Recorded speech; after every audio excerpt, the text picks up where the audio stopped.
Lisa Morales. We will come back and do it up some more. Thank you very, very much. Stay out of the closet. That was, oh, wait, last time I saw him, I was singing.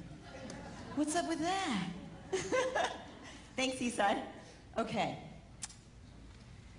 Marianne Williamson. She needs no introduction. She has been a leader in the transformational movement for over 30 years. She is the founder of Project Angel Food, co-founder of the Peace Alliance, founder of the Sister Giant Conference, and her latest book published is The Law of Divine Compensation on Work, Money, and Miracles. I'm going to go get that book right after this. Ladies and gentlemen, please welcome Marianne Williamson.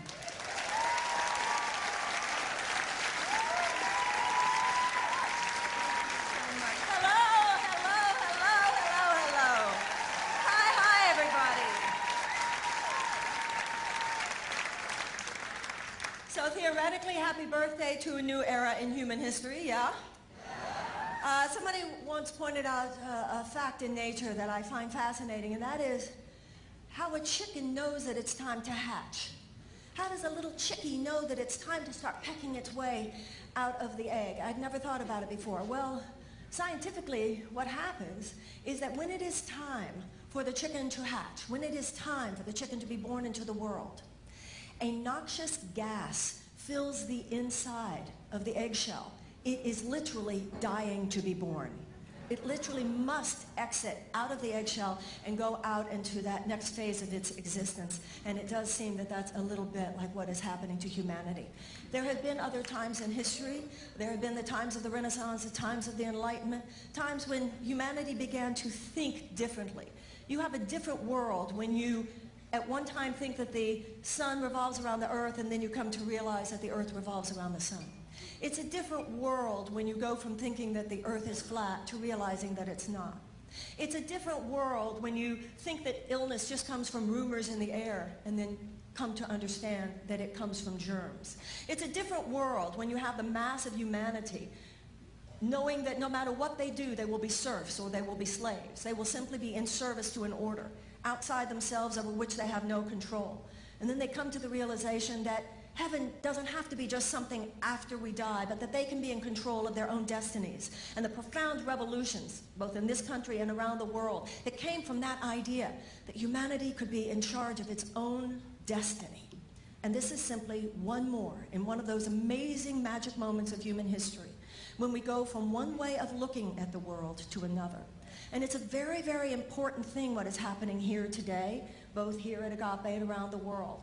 When people claim it, when people stand in it, when people invoke the boldness that Stephen Dinan was talking about, when people embrace the vision that Barbara has been talking about, when people are willing to stand in that space and say, this era shall be born, and it shall be born through me. Because as my friend Mary Morrissey once said to me, God cannot do anything for us that he cannot do through us. And so we do not just passively, you know, it's exciting to me as a woman. There were so many ages when we didn't get to contribute our voices. And so without our voices, there was not our language, our imagery. And so now, just as Neil was saying, women's intuition has been borrowed. Now this imagery of birth has been borrowed. That's wonderful that men as well as women are claiming birth as an imagery. But there's something that perhaps we need to explain to the men. It hurts like hell. And so while we're going through all of this wonderful invocation of new birth, let us not kid ourselves. Labor is hard. And we're going to do more than just have to invoke our boldness. We're going to have to do more than just invoke a vision. We're going to have to invoke our courage. Because let me tell you something. When we go out there in our way and we say we want there to be peace on the streets, the National Rifle Association is not going to just say, oh, okay. And when we say we want there to be sustainability, the oil and gas industries are not going to just say, oh, okay.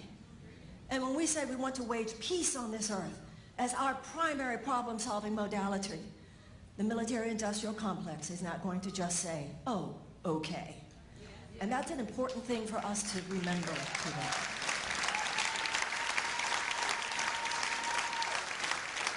Because the shadow side, I think the shadow side of our movement sometimes is that we keep ourselves infantilized. We keep ourselves infantilized by sometimes, and I've noticed among my colleagues, they're not that way off stage. Off stage, they know what's going down. Just like when we're out of these rooms, we know what's going down. We need to have more of a conversation about what's really going down in these rooms. Because it's necessary in us because we need to invoke more than boldness. We need to have more than vision. Ladies and gentlemen, we're going to need some courage in the days ahead. Because if you're going to stand for true sustainability, and you're going to stand for true peace, and you're going to stand for all of the things that people are talking about here today, in these rooms, everybody's going to applaud you. But these rooms are not the only rooms in this world. These rooms are places where when we talk about true sustainability and true peace on earth and true love is the bottom line, it is important that we will be applauded in these rooms because we are going to need, just like a boxer has to go back to the corner every once in a while, we are going to need to know that we have the support system of our community. We're going to need to know we have the collaborators in this community. But we are also going to need the people here in this room among us, our true community and our true support system. And when we make real what we're talking about here today, and we go out into the world and they spit at us and they criticize us and they humiliate us, the people in this room, we will surround each other and we will say, you go, I am with you. I got your back, I got your side. I got you to your left and I got you to your right. I got you in front of you and I got your back behind you. And there are angels who are posted all around you because we are giving birth to something together.